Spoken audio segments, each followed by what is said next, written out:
नारायण हरि, नारायण हरि।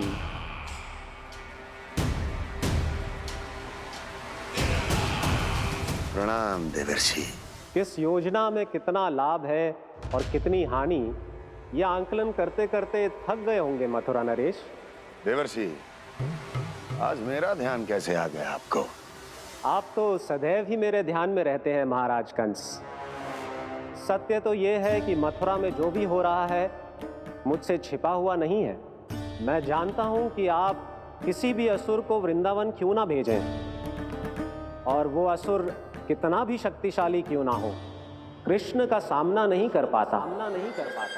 या तो पराजय स्वीकार करके आपके पास लौट आता है, या तो फिर वीर गति को प्राप्त हो जाता है।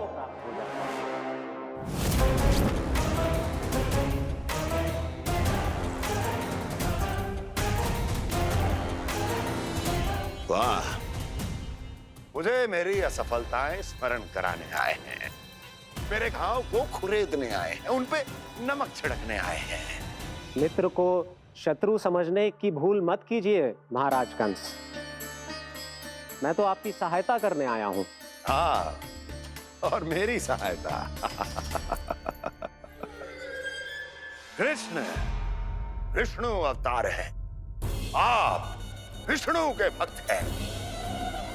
मैं हूं विष्णु द्रोही, फिर भी तो आपके आराध्य को हानि पहुंचाना चाहता है, उसकी सहायता करना चाहते हैं आप। क्या आप निश्चित रूप से कह सकते हैं कि आप ब्रह्मांड के सभी नियमों को अच्छी तरह समझते हैं? अवश्य। आपके लिए बस इतना ही जानना पर्याप्त होगा कि मैं जो कुछ भी कर रहा हूं उसके लिए मेरे व्यक्तिगत कारण हैं।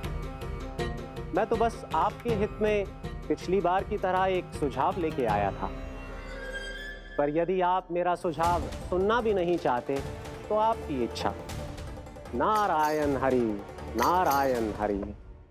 कारण चाहे जो हो, इनके पिछले सुझाव के कारण ही आज मेरे शत्रुओं की संख्या कम है। अन्यथा मैं देवकी के अन्य पुत्रों को भी जीवित छोड़ देता, और आज वो सब अपने भाई के साथ मिलकर उसकी शक्ति को अनेक गुणा बढ़ा देते। ठहरिए देवर्षि।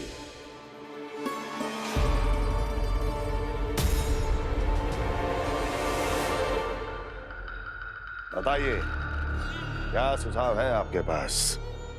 मेरे सुझाव का नाम है कालिया नाग।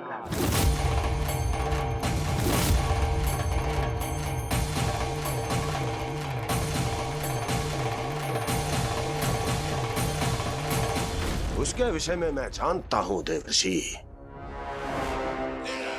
तो समस्या ये है कि मैं स्वयं उससे मिलने नहीं जा सकता, उससे भेंट नहीं कर सकता।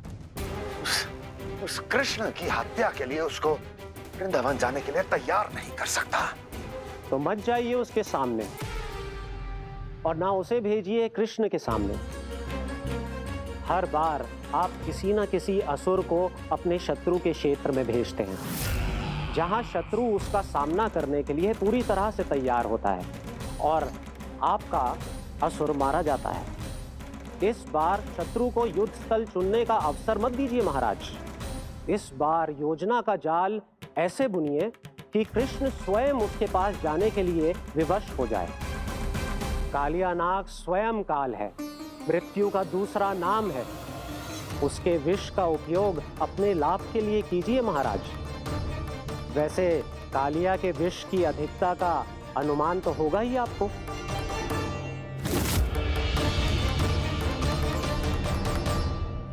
एक बार जो उसके क्षेत्र में पहुंच गया, फिर उसके विष से बचना असंभव है। उचित सुझाव है देवर्षि, उचित सुझाव है। देवर्षि, उस छलिया विष्णु की भक्ति करते करते आप भी उसके रंग ढंग सीख गए हैं। उचित है। उचित है।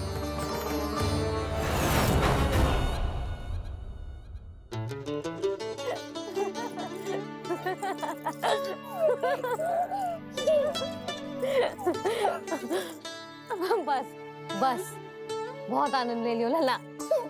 बस अब दूध पी ले। ठहर ठहर, गरम है। जी ले ले भी।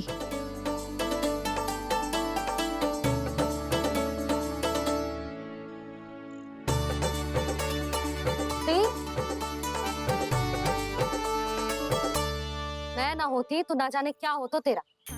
अपने आप दूध भी ना पी सकते है, भावला कहीं का। आपकी इस प्रेम के लिए तो मैं धरती पे आया हूँ मैया। मैं भी यही सोच रहा हूँ यशोदा कि तुम ना होती तो मेरा क्या होता। इसी बात पे थोड़ा दूध और कजू खाने को दे दो। अरे मैं तो भूल ही गई। तनिक ठहर जाओ जी, जी दूध पी लेना तो आपके लिए भी कछु ले आती हूँ।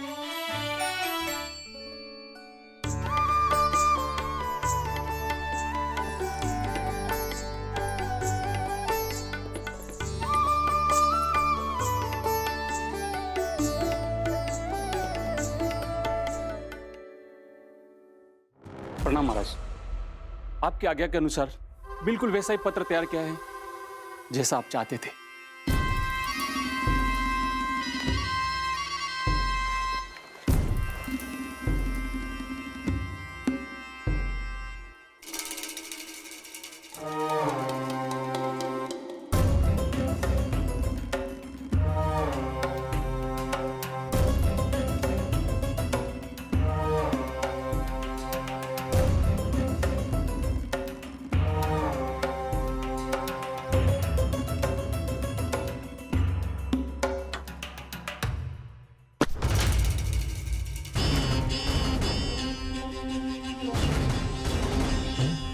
कृष्ण जन्म से लेकर आज तक ये मेरी सबसे महत्वपूर्ण योजना है। इसका सफल होना निश्चित है दूत, किंतु केवल वही करना जैसा मैंने कहा है। जाओ।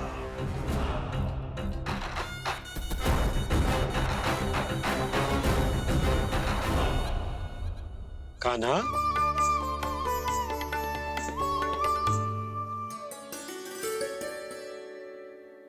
क्या होगा?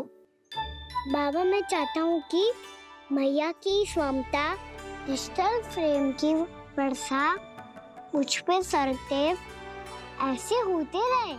वो तो होती रहेगी लल्ला। अपने लल्ला के लिए किसी मैया का प्रेम कभी कम हो सकता है भला? नंदराज, वो मथुरा से एक दूत आयो है महाराज कंस का राजपत्र लेके।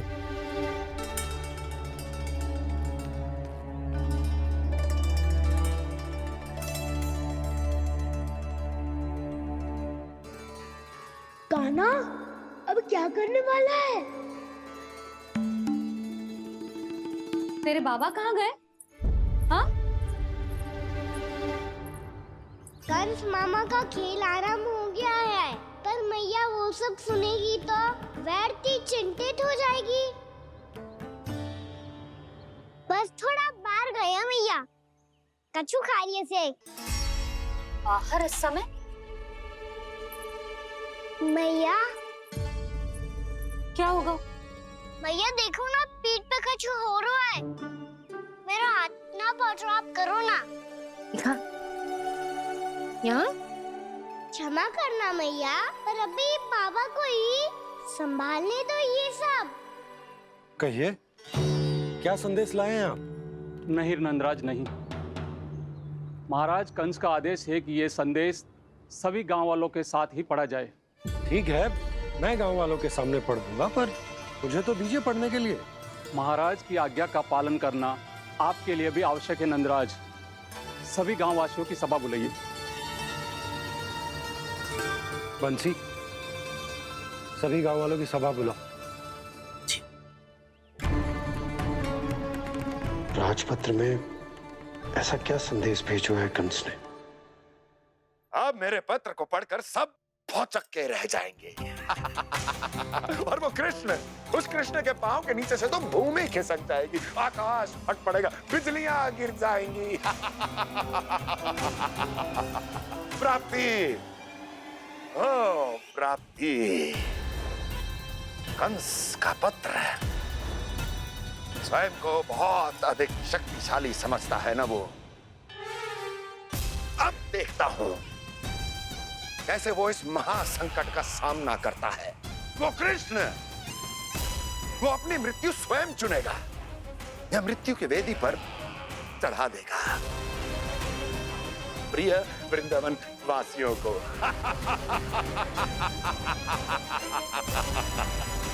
अब आएगा आनंद प्राप्ति, अब आएगा आनंद।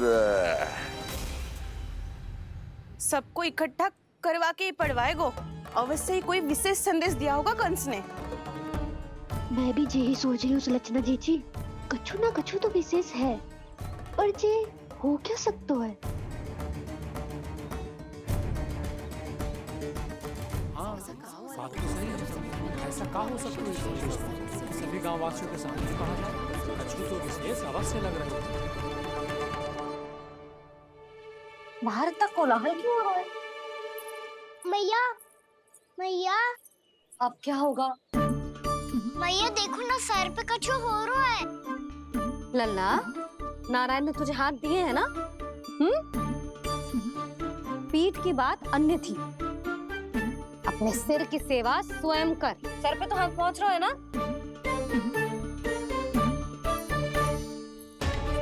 मैया सुनो ना, मैया देखो ना, तीव्र कर कछु हो रहा है।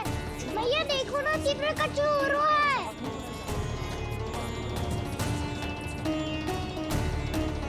सब लोग आ चुके हैं, अपना संदेश सुनाइए आप। गोपराज नंद और सभी वृंदावन वासियों को सूचित किया जाता है कि मथुरा अधिपति और आप सभी के महाराज कंस ने कल सुबह भव्य पूजा का आयोजन किया है। इसके लिए राज्य को वृंदावन के क्षेत्र के निकट यमुना नदी के मध्य में खिलने वाले 1 कोटि कमल के पुष्पों की आवश्यकता है। इसीलिए आप सभी को यह आदेश दिया जाता है कि ये सभी कमल के पुष्प प्रथम पहर से पहले राजसभा में पहुंचा दिए जाए। इतने सारे पुष्प, वो भी प्रथम पहर से पहले कैसे हो सकते हैं? यदि आप ऐसा करने में असफल रहे तो इसे राज आज्ञा का उल्लंघन माना जाएगा और राजद्रोह के आरोप में आप सभी को कड़े से कड़ा दंड दिया जाएगा। स्मरण रहे, यदि कल की पूजा में इन 1 कोटि कमल के पुष्पों का ना पहुंचने के कारण कोई व्यवधान आया तो समस्त वृंदावन वासियों को दोषी माना जाएगा और पूरे गांव को निवासियों सहित धूल में मिला दिया जाएगा।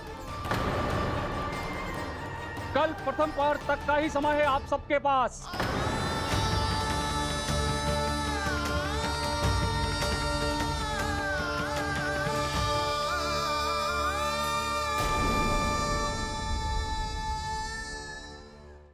एक कोटि कमल पुष्प, वो भी कल प्रथम प्रहर में? ऐसे कैसे संभव है?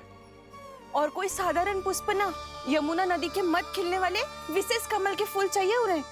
लेकिन यमुना नदी में तो कालिया नाग ने विष घोल के रखा है, तो फिर कैसे हो पाएगा? यह संभव है। हमारी मृत्यु का संदेश भेजा राजा कंस ने। सदैव की भांति इस समस्या पर भी गांव के बड़े ही विचार करेंगे। बालकों का यहाँ होना उचित ना है।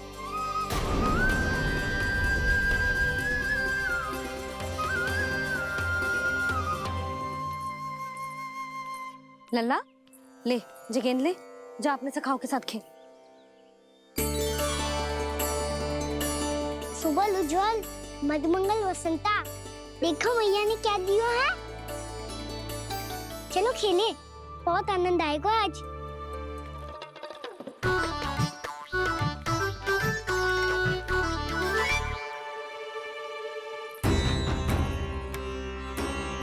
भानु, बंसी, जाओ और शीघ्र ही वो घेरे का कार्य समाप्त करो।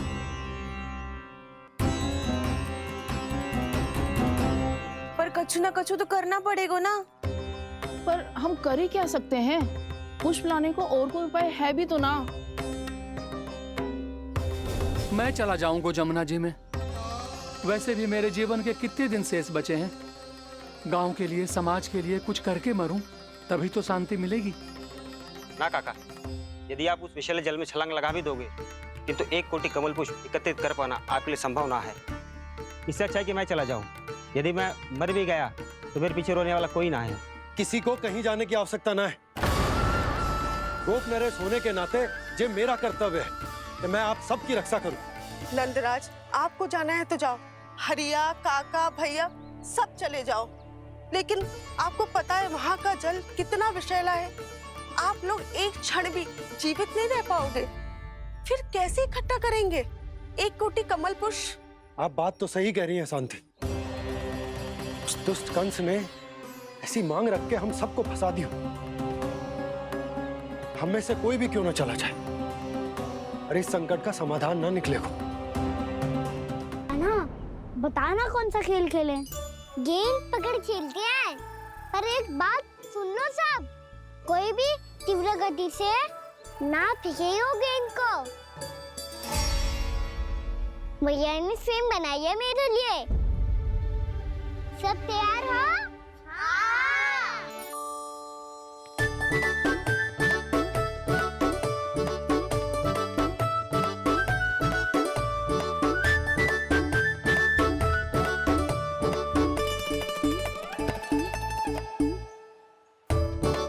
मुझे दो।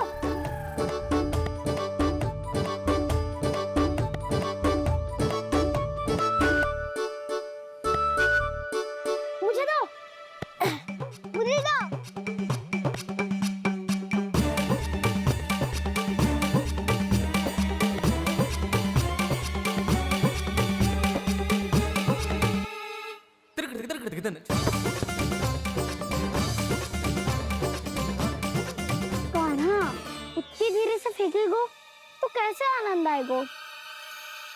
थोड़ा बल लगा के फेंक। हाँ कान्हा, हम अभी बड़े हो गए हैं, तू अब भी छोटे बालकों की तरह फेंक रहे है।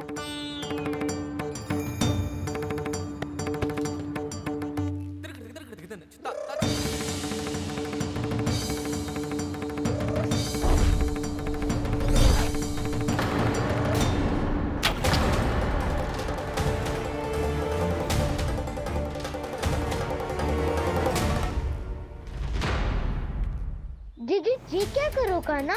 गेंद तो डूब गई।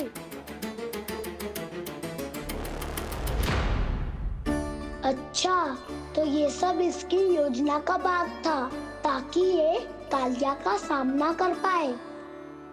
तुम सबने तो कही थी तीव्र गति से फेंको। देखो फिकवा दी ना मेरी गेम। मुझसे नदी में। अब मुझे जाके लानी पड़ेगी। रुक जा कान्हा, रुक जा कान्हा। जी क्या बोल रहे थे कान्हा? इसमें तो बहुत संकट है। कोई भी संकट मेरी मैया का उपहार खोने से बड़ा ना है। बहुत प्रेम से बना के उन्होंने दी थी। हे नारायण, कोई उपाय समझ में ना आ रहा है। मैया, हम कैसे करेंगे हम अपने गांव की रक्षा? कीड़े पड़ेंगे उस दुष्ट को। यदि उसके कारण किसी के प्राण चले गए तो कौन सा फल मिलेगा उसे इस पूजा का? तुम सही कह रही हो यशोदा। हमारे पास कोई और दूसरा विकल्प भी तो ना है। यदि हमने मथुरा की राज आज्ञा का पालन ना किया तो इसका दुष्परिणाम पूरे गांव को भुगतना पड़ेगा।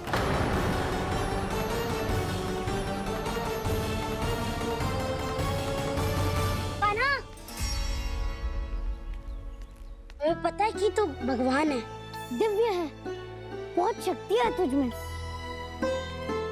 पर फिर भी हम तुझे विषैले जल में ना जाने दे सकते। कुछ होगा तो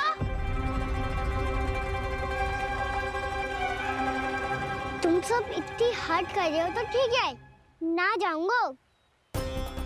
गेंद कहाँ गिरी है, कितनी दूर गई है, ये तो देख लूं, ताकि उसे बाहर निकालने का कोई उपाय ढूंढ पाऊं।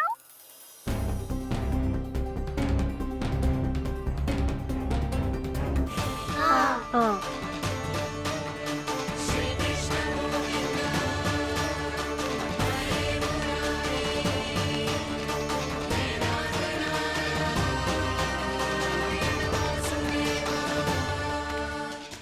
कान्हा की ये लीला तो समझ ही नहीं आ रही। पहले इसने देवश्री नारद को मथुरा जाकर कंस को भड़काने के लिए कहा, फिर स्वयं ही दुखी भी हो गया कि अब इसका रहस्य सबके सामने खुल जाएगा। और अभी स्वयं ही तो इसने कहा था कि गेंद बहुत महत्वपूर्ण है, फिर स्वयं ही उसे नदी के विसले जल में फेंक दिया।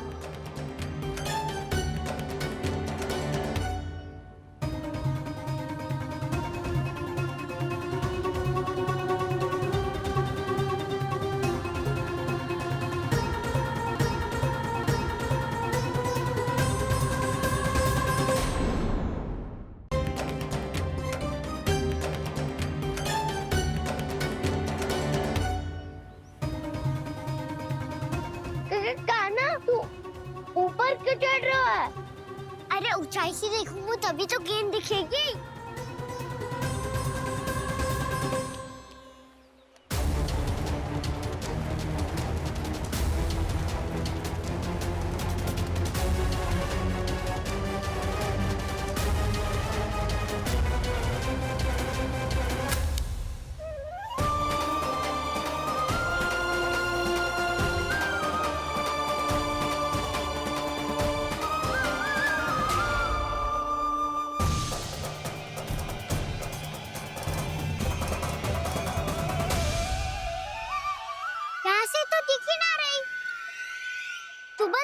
से फेंकी थी ना?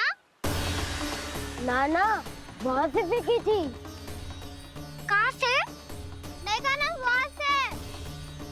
समझ ना आ रहा, ठीक बताना कहाँ से फेंकी थी?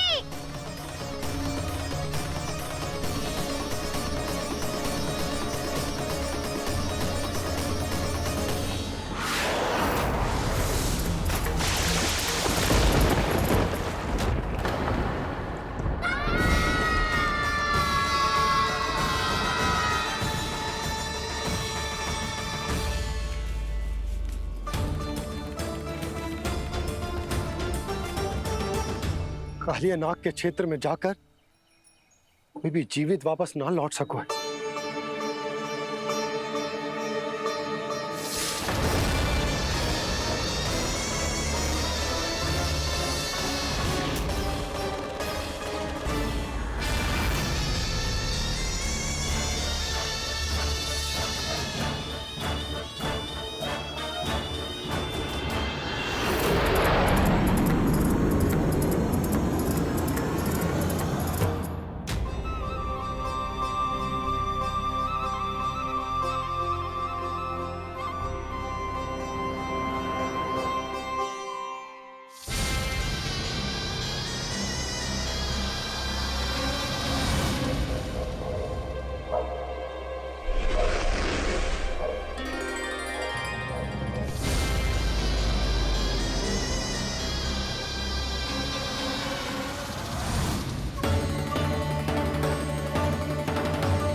ये क्या किया कान्हा ने?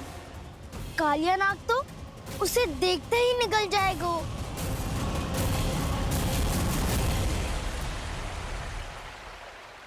तो आरंभ से अब तक सब कुछ उसकी लीला का ही भाग था।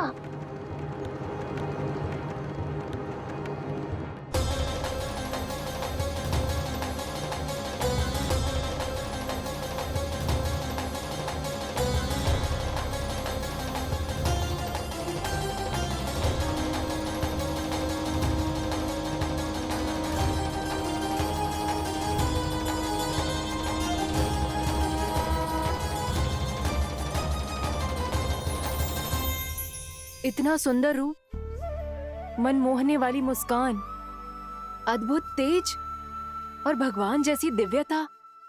कौन हो तुम? हाँ, तुम्हें देखकर तो हम सब सम्मोहित ही हो गए।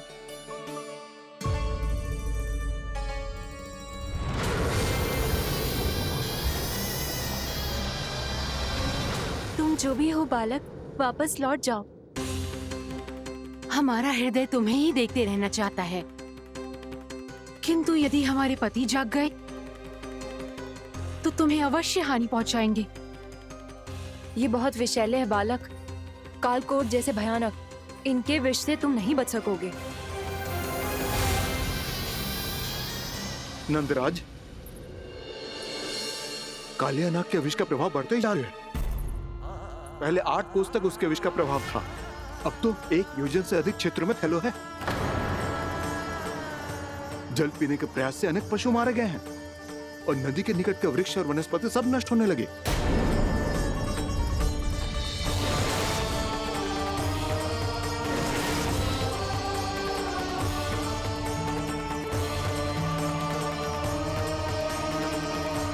इनके विष की तीव्रता इतनी अधिक है बालक कि इनके संपर्क में आने वाले को तड़पने का भी अवसर नहीं मिलता। इनके विष की अग्नि क्षण भर से भी कम समय में प्राण वायु को जलाकर राख कर देती है।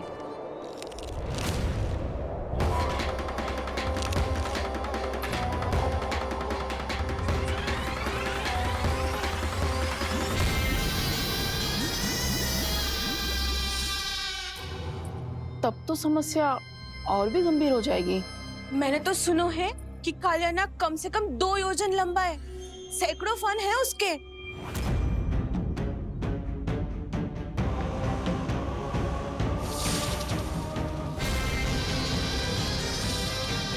इसका अर्थ तो ये है कि हम दोनों ओर से फंस गए। एक और कंस को 1 कोटि कमल पुष्प देने जो कि कालिया नाग के क्षेत्र में पड़ते हैं, और दूसरी ओर उस कालिया नाग का विष यमुना जी के क्षेत्र में बढ़ता ही जा रहा। इसके कारण हम ही नहीं, निर्दोष पशु पक्षी भी संकट में। इन दोनों समस्याओं का एक ही समाधान है, उस कालिया नाग का सामना करना। और ये ना समझ आ रहा कि हम ये करेंगे कैसे, क्योंकि ये बात साधारण मनुष्य के बस की ना है। हमारे लिए ये असंभव है।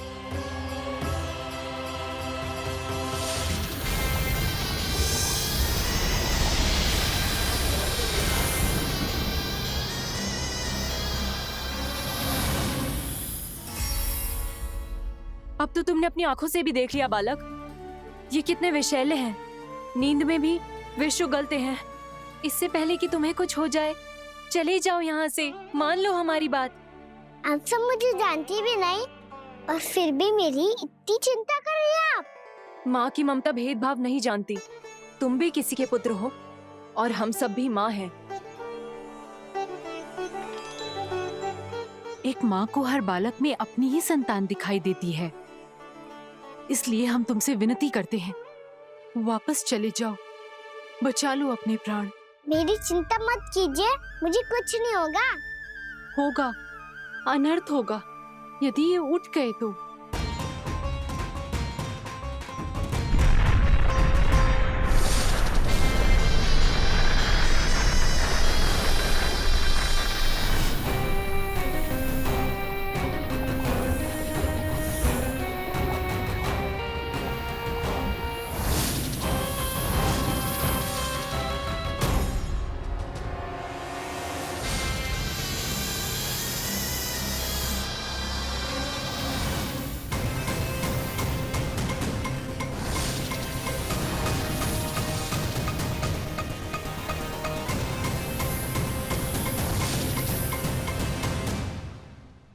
सामने होते हुए भी अपने इश्क को केवल वही देख सकता है जो अपना अभिमान त्याग चुका हो।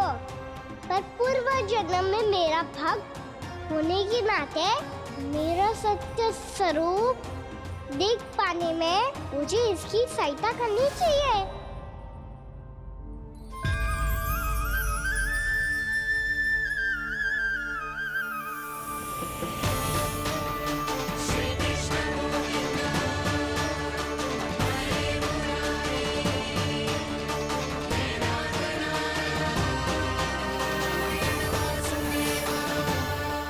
देखो हमारा छोटा सा कान्हा कैसे डट के खड़ा हुआ है।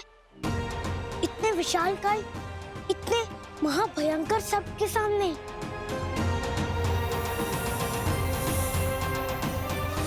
ये कोई भगवान नहीं है जो इसके सामने हाथ जोड़ रही हो तुम सब।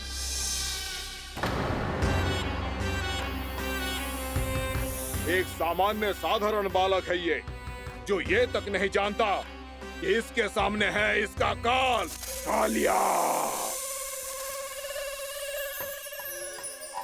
तू कौन है बालक? मेरे इतने निकट आकर भी तू जीवित कैसे है? मेरी नहीं, अपनी चिंता करो कालिया। बहुत मनमानी कर ली तुमने। अब बस, मैं तुम्हें रोकना हूँ। अब बस, मैं तुम्हें रोकना हूँ। मैं तुम्हें रोकना हूँ। बित्ते भर का है तू, मेरे विष के बारे में जानता ही क्या है? और कहता है मुझे रोकने आया है। किससे? किससे रोकना चाहता है तू मुझे? मुझे क्रोध दिलाने की भूल मत कर बालक। अपनी फुंकार से ही तेरी इस मुस्कुराहट को अंतिम मुस्कुराहट बना सकता हूं मैं। शीघ्र बता, कौन है तू और किसने भेजा है तुझे? तुम्हें आवाज भी है कि अपनी पुकारों से तुम कितना विष भूल चुके हो। पवित्र यमुना नदी को कितना दूषित कर दिया तुमने। और यही नहीं, तुम्हारे कारण निकट के जीव जंतुओं, वृक्ष, वनस्पतियों सबको हानि पहुंच रही है। तो क्या? मुझे उससे क्या? मुझे है। आपत्ति है मुझे तुम्हारी इस व्यवहार से, और इसीलिए तुम्हें यहाँ से जाना होगा। यहाँ से जाना होगा।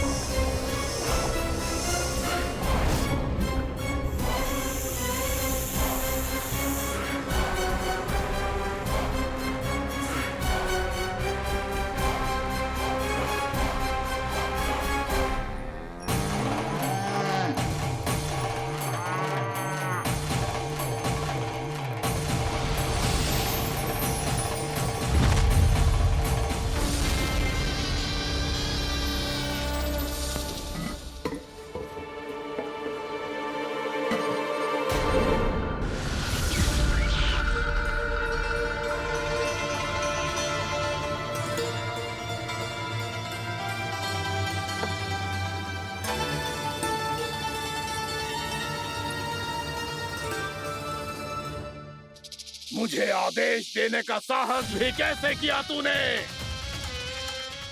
इस क्षेत्र को मैंने अपना राज्य बनाया है। मेरा परिवार रहता है यहाँ, और तू मुझे यहाँ से जाने के लिए कह रहा है? हाँ, क्योंकि तुम्हारे यहाँ रहने के कारण अन्य जीवों को हानि हो रही है, और मैं ऐसा नहीं होने दे सकता। मैं तो बस वही कर रहा हूँ जो एक सर्प का स्वभाव है। विष फैलाना स्वाभाविक है मेरे लिए। इसलिए मुझे चुनौती मत दे बालक। चुनौती तो मैं दे चुका हूँ कालिया। अब तो बस तुम्हें स्वीकार करनी है।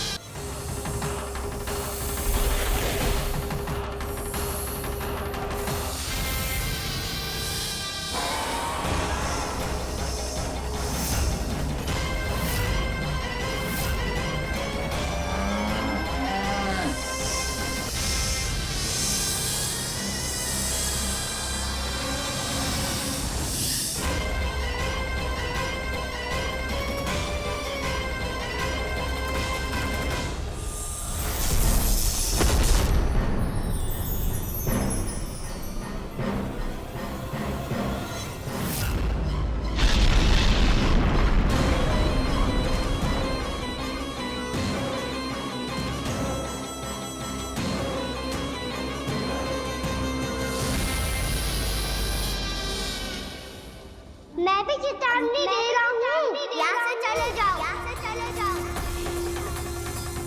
अपनी भूल को पहचानो कालिया। तुम जो कर रहे हो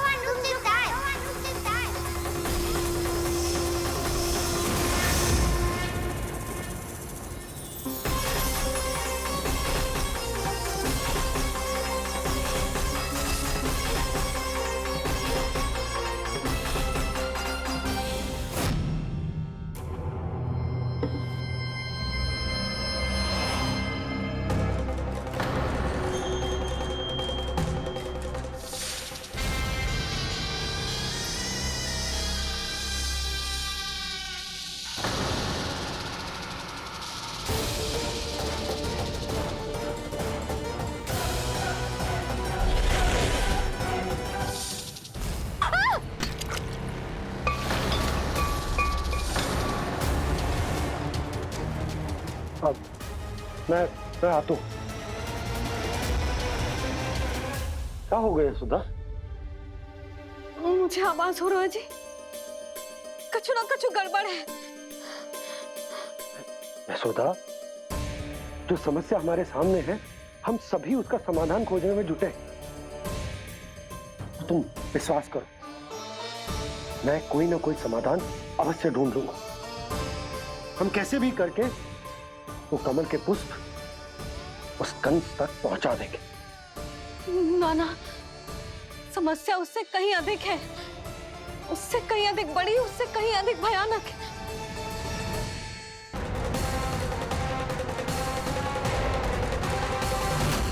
विस्की ये बूंद से ही सबके प्राण चले जाते हैं। इसने तो विस्की धारियां फेंकी है खाना पे। कान्हा कैसे बच्चे को अधिक विष से? इसका विष तो क्या, ये सर स्वयं भी छू तक नहीं पाएगा हमारे कान्हा को।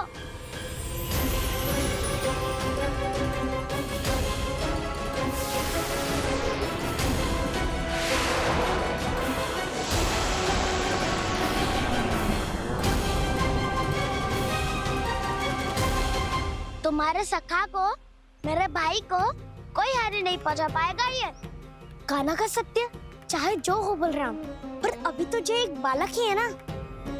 देखो कैसे विष के कारण स्थिर हो गया है।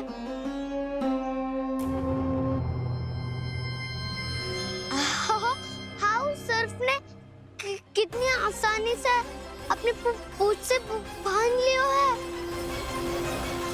मुझे यहाँ से भगाना चाहता था ना तू? अब मैं तुझे दिखाऊंगा अपना सामर्थ्य। ये मूर्ख किसे बांधना चाहता है अपनी पूंछ में? उन्हें जिनका विस्तार सारे ब्रह्मांड में है, या उन्हें जो स्वयं अनंत है? पर देवराज, प्रभु ऐसा करने ही क्यों दे रहे हैं कालिया को? आप सब भूल रहे हैं देवगण, कालिया पूर्व जन्म में प्रभु का बहुत बड़ा भक्त था। उसी भक्ति का फल मिल रहा है अब इसे। वैसे भी भक्तों के मन का भाव सबल हो तो भगवान तो सहज ही बंध जाते।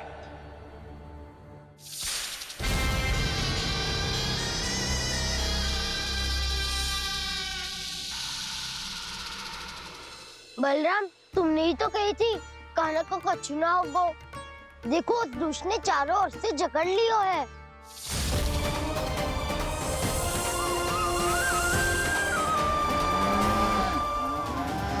ये क्या कह रही हो तुम?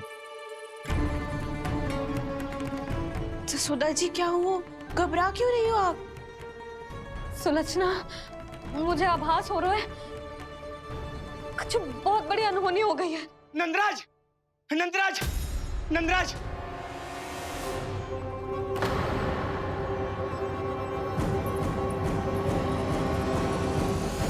नंदराज, कान्हा ने जमना नदी में छलांग लगा दी है। कान्हा ने जमना नदी में छलांग लगा दी है। कान्हा ने जमना नदी में छलांग लगा दी है। कान्हा जमना में कूद गया है। मुझे लगा था आज कछु गड़बड़ होने वाली है। मुझे आज कान्हा को ना जाने देना चाहिए था।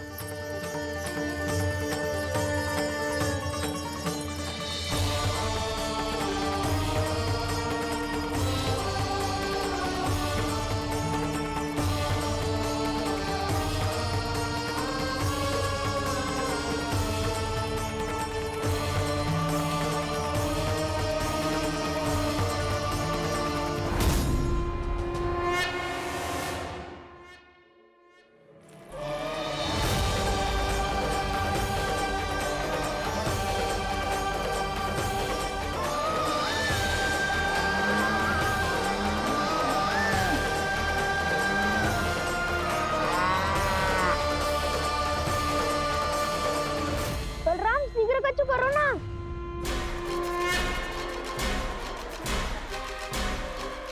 कछु भी करो पर कान्हा को बचाओ। नाग बहुत भयंकर है, कान्हा अकेले ना संभाल पाएगा इसे।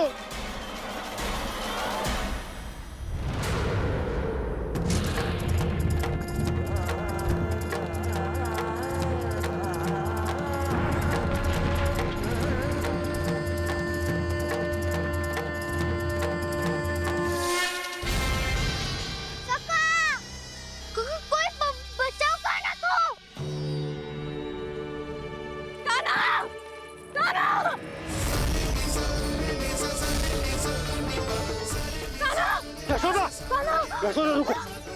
छोड़ दो मुझे, छोड़ दो मुझे। रुक जीजी, संभालो, बावली हो गई क्या? जीजी संभालो।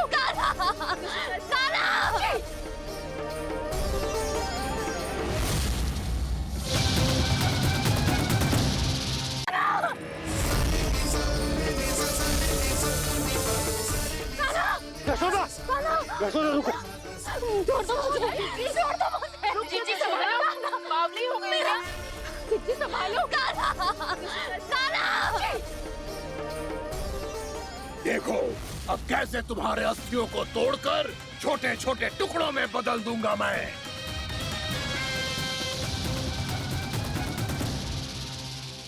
जी आप जाओगी तो आप भी फंस जाओगी। अपने लल्ला के लिए मैं किसी भी संकट का सामना करने के लिए तैयार हूँ। छोड़ो ना यशोदा, हमें कोई और उपाय खोजना पड़ेगा। कोई और उपाय? आप देख ना रही मेरा कान्हा किस दशा में है। कान्हा मैया के वश में नहीं है, नहीं तो ये अपने लल्ला के लिए साक्षात काल का भी सामना कर ले। ये तो केवल कालिया नाग है। हे नागराज, आप मेरे प्राण ले लो पर कान्हा को छोड़ दो। ना नागराज, आप मेरे प्राण ले लो, मैं विरोध भी ना करूंगी। ना नागराज, आप मुझे मार दो पर मेरे कान्हा को छोड़ दो। ना ना ना ना नागराज, मेरे प्राण ले लो, हमारे कान्हा से क्या शत्रुता है आपकी? प्रभु के लिए जो प्रेम यशोदा मैया के हृदय में है, वही इन सभी गोपियों के हृदय में भी है।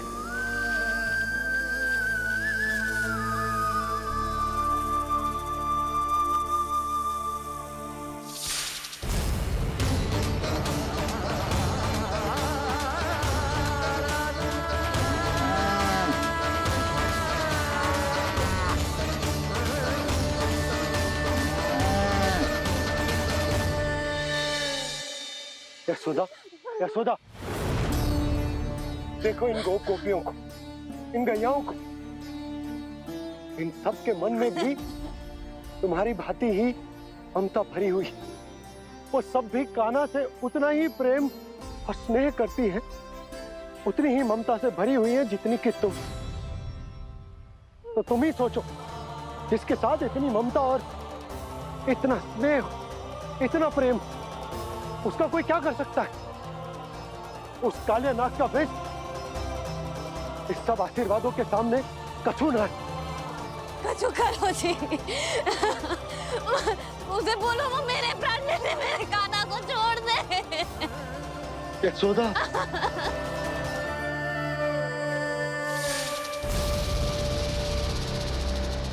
केवल इन्हीं में नहीं देवराज, नाग पत्नियों के हृदय में भी ममता का वही प्रेम उमड़ रहा है। देखिए। मैं आपके हाथ जोड़ती हूँ स्वामी, इस बालक को छोड़ दीजिए। ये अवश्य ही कोई दिव्य आत्मा है स्वामी। हम आपसे विनती करते हैं स्वामी, इस नन्हे बालक को हानि मत पहुंचाइए स्वामी। मेरी पत्नियां मेरे ही शत्रु के लिए विनती कर रही हैं। अब यदि इसके पक्ष में एक शब्द भी कहा तुम सबने, तो मैं इस बालक से पहले तुम सबके प्राण ले लूंगा। हो रहा प्रसन्न नाग कालिया, विजय को निश्चित जान। रोते बिलखते व्याकुल सब, संकट में देख कान्हा के प्राण।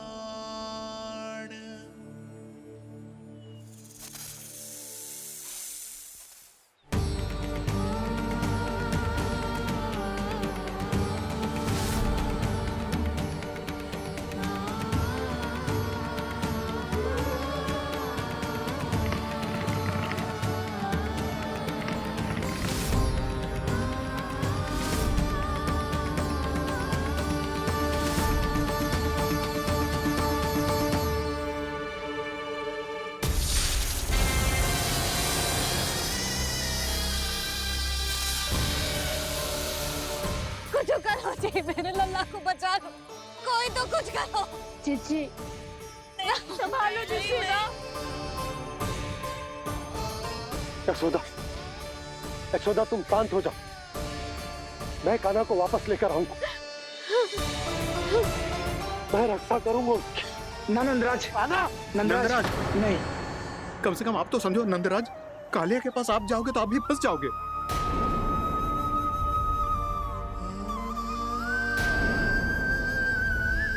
बलराम, तेरा भाई इतनी भीषण संकट में है और तुझे जरा भी दुख ना हो रहा? क्या आप सब अब तक नहीं समझ पाए कि कान्हा सच में कौन है? छोटे बाबा, आप तो उसका सत्य जानते हैं ना?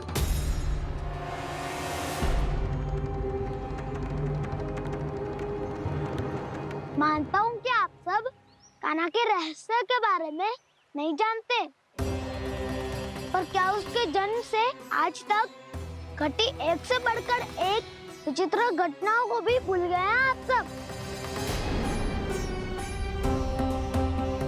भूल गए हैं कि कैसी पूतना जैसी राक्षसी उसका कुछ बिगाड़ नहीं पाई, कैसे तरनावती जैसा भयानक राक्षस उसे एक खरोच भी नहीं दे पाया था।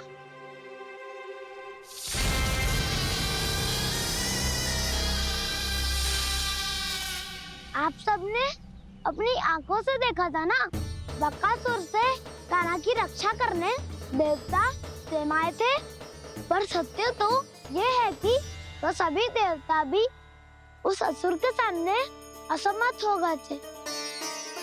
तब कान्हा ने बहुत ही आसानी से उस भयंकर असुर का वध किया था, एक ही बार में धराशायी कर दिया था उसे। तो आप सभी सोचिए, बार बार ऐसे असाधारण कार्य करने वाला बालक साधारण कैसे हो सकता है? अब तो आरंभ से ही सारा सत्य जानते हैं छोटे बाबा। रहस्य छुपाने में सदैव कान्हा की सहायता करते आए हैं आप, और आज आप स्वयं ही उसके सत्य को भूल रहे हैं। और तुम सब भी तो जानते हो कान्हा की शक्तियों के बारे में, तो क्या तनिक भी विश्वास न आया अपने सखा पे? बलराम, जे तू क्या कह रहा है? मैंने जो कहा उसका एक एक शब्द सत्य है छोटी माँ। यदि प्रभु की इच्छा हुई तभी कुछ ही क्षणों में सब कुछ अपनी आंखों से स्वयं अनुभव कर लेंगे आप।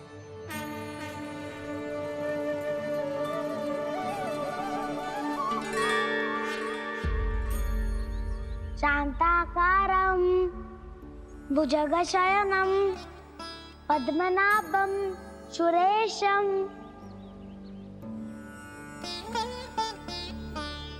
विश्वाधारं गगनसदृशं मेघवर्णं शुभांगं लक्ष्मीकान्तं कमलनयनं योगी वीरध्यानगम्यम् वन्दे विष्णुं भवभयहरं सर्वलोकैकनाथम्।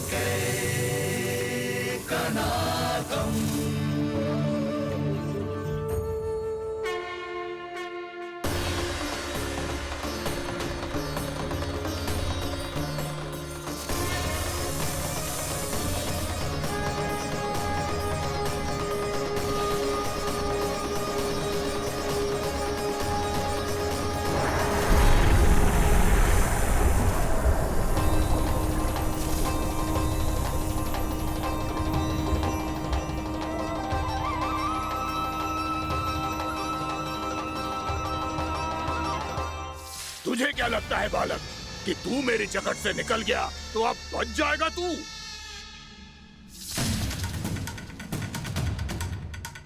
मेरे विष से अपनी प्राण रक्षा करने में सफल रहा, मेरी जकड़ से भी छूट गया, पर मेरे दंश से नहीं बच पाएगा।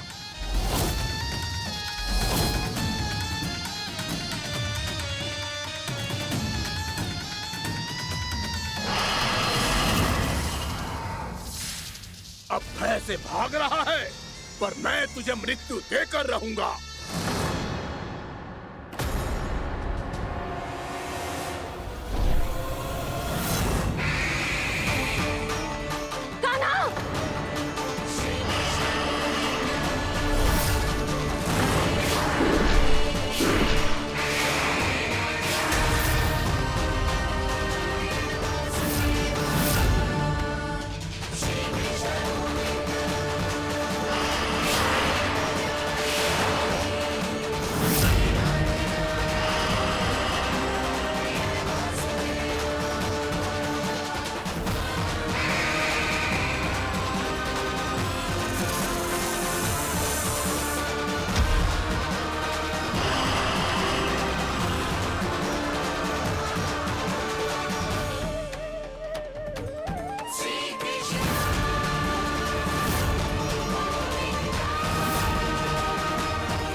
मेरा नन्हा सा कान्हा कितनी देर भाग पाएगा?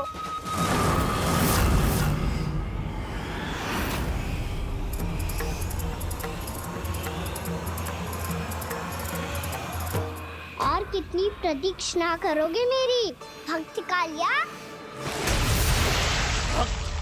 भक्त नहीं, काल हूँ मैं तेरा। जब अहंकार का मुकुट बुद्धि को ढक लेता है, तो भक्त अपने भगवान को भी नहीं पहचान पाता। व्यर्थ की पहेली में मत उलझा बालक। ना मैं भक्त हूँ और ना तू भगवान।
जिसके लिए इतने व्याकुल हो रहे थे, उसे छूकर कालिया नाग का हलाहल जैसा विष भी चरणामृत बन गया है और यमुना जी के जल में फैल चुके विष के प्रभाव को भी नष्ट कर रहा है।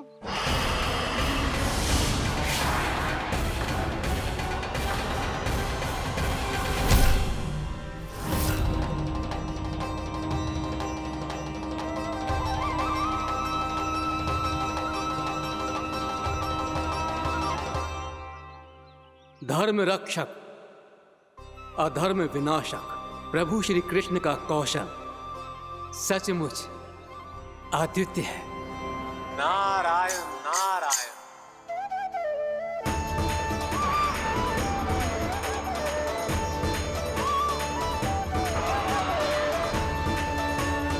मेरा भार तुम्हारे भीतर के अहंकार का प्रतीक है कालिया। अब तुम्हारा अहंकार, तुम्हारा अनपान मेरे पाँव के नीचे है और तुम्हारी पूंछ अर्थात तुम्हारे प्राण मेरे हाथ में। करोगे भक्त?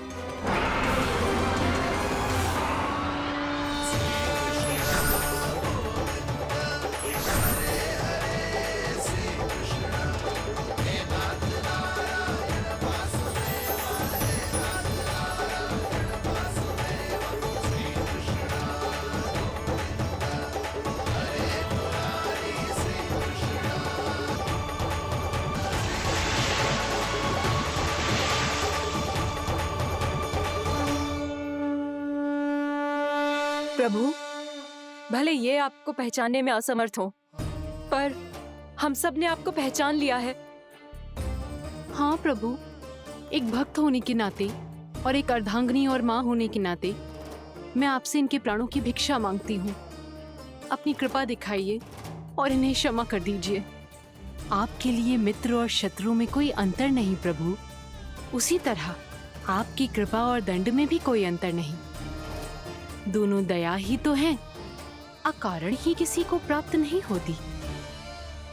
हमें विश्वास है कि हमारे पति को मिला ये दंड कोई अभिशाप नहीं है, आपका वरदान है। ये सत्य है प्रभु कि इनसे बहुत से पाप हुए हैं। इनके विष से बहुत सारे जीव जंतु को हानि पहुंची है, पर अब आपके चरण इनके शीश पर पड़ गए हैं। ऐसी कृपा तो बड़े बड़े महान महात्माओं को भी दुर्लभ है, और इन्हें प्राप्त हुआ तो अवश्य ही ये किसी महान पुण्य का ही फल है। हे प्रभु, उन्हीं पुण्य कर्मों की शक्ति का आह्वान कर मैं आपसे विनती करती हूँ, इन्हें प्राण दान दीजिए। मैं अपने इस भक्त को क्षमा अवश्य करूंगा देवियों, यदि ये अपने अहंकार को त्याग कर मुझे पहचान ले तो।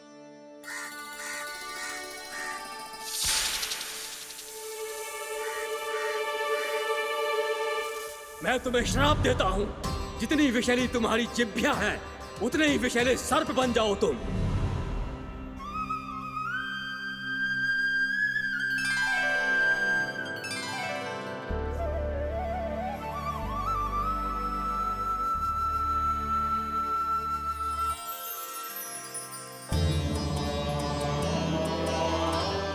नारायण, मुझे क्षमा कीजिए नारायण। मैं तो आपका परम भक्त था, किंतु मैं आपको पहचान नहीं सका। इसका दंड तो मुझे मिलना ही था, किंतु मैं अब प्रायश्चित करना चाहता हूं। इसके लिए यदि आप मेरे प्राण भी ले लेंगे तो भी मुझे कोई दुख नहीं होगा। मैं अपना जीवन, मृत्यु और अपना अस्तित्व सब कुछ आपको समर्पित करता हूं। जिसे विशाल शब्द के रूप में तुम्हारा जन्म हुआ, और स्वर्ग का तो स्वभाव है विष फैलाना, इसीलिए तुम्हें दंड नहीं दूंगा। मैं सिर्फ सभी अपराधों का पश्चाताप कर लिया, इसीलिए मैं तुम्हें क्षमा करता हूँ कालिया।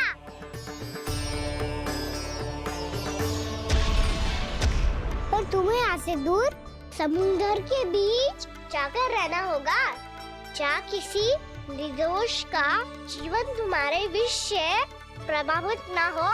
मैं चाहकर भी आपकी इस आज्ञा का पालन नहीं कर सकता। मैं असमर्थ हूँ प्रभु, क्योंकि यदि मैं इस क्षेत्र को छोड़कर गया तो मेरी मृत्यु निश्चित है। आपसे क्या छुपा है प्रभु? आप तो जानते हैं कि सर्प जाति और आपके वाहन गरुड़ के बीच अनंत शत्रुता चल रही है, जिसका प्रारंभ नागों के द्वीप नागालय से हुआ था। उस द्वीप पर छोटे जीवों को निगल जाने के लिए सर्प थे, और गरुड़ को सर्पों का स्वाद बहुत प्रिय था, इसलिए वो बार बार नागद्वीप जाने लगा था। पर इस कारण पूरी सर्प जाति उससे आतंकित हो गई थी, इसलिए जब भी गरुड़ वहां पहुंचता तो सभी सर्प छिपने लगते। जब गरुड़ को इसका आभास हुआ तो उसे बड़ा क्रोध आया, और वो उत्तेजना में भरकर सर्पों का शिकार करने लगा। भूख ना होने पर भी उन्हें मारने लगा। अब सर्पों के प्राण हरना उसके लिए खेल बन गया था। इस भीषण समस्या का समाधान ढूंढने के लिए पूरी सर्प जाति महान सर्प वासुकी के सामने इकट्ठी हुई। हे महान वासुकी, हमारी सहायता कीजिए। नागद्वीप पर गरुड़ ने आतंक मचा दिया है। पहले तो वो हमें अपना भोजन बनाता था, लेकिन अब हम उसके खेल का साधन बन चुके हैं। भूख हो या ना हो, जब तब आकर वो हमारे प्राण हर लेता है। अनुचित हिंसा के इस प्रथा का आरंभ सर्पों ने ही किया है। पहले आप सबने पूरे द्वीप पर अधिकार कर लिया, फिर आहार के साथ साथ आनंद के लिए भी आप सभी ने निर्दोष जीवों की हत्या की। और जब सृष्टि का संतुलन बनाए रखने के लिए गरुड़ आपको अपना आहार बनाने आया, तो आप सब अपने प्राणों की रक्षा के लिए छिपने लगे। तो फिर गरुड़ का उत्तेजित होना तो स्वाभाविक ही था। नागनाथ, जो हमने अन्य जीवों के साथ किया वही अब हमारे साथ हो रहा है, परंतु ये भी तो सृष्टि के संतुलन के विरुद्ध ही है ना? अवश्य है, इसलिए मैं गरुड़ से चर्चा करूंगा। धन्यवाद प्रभु।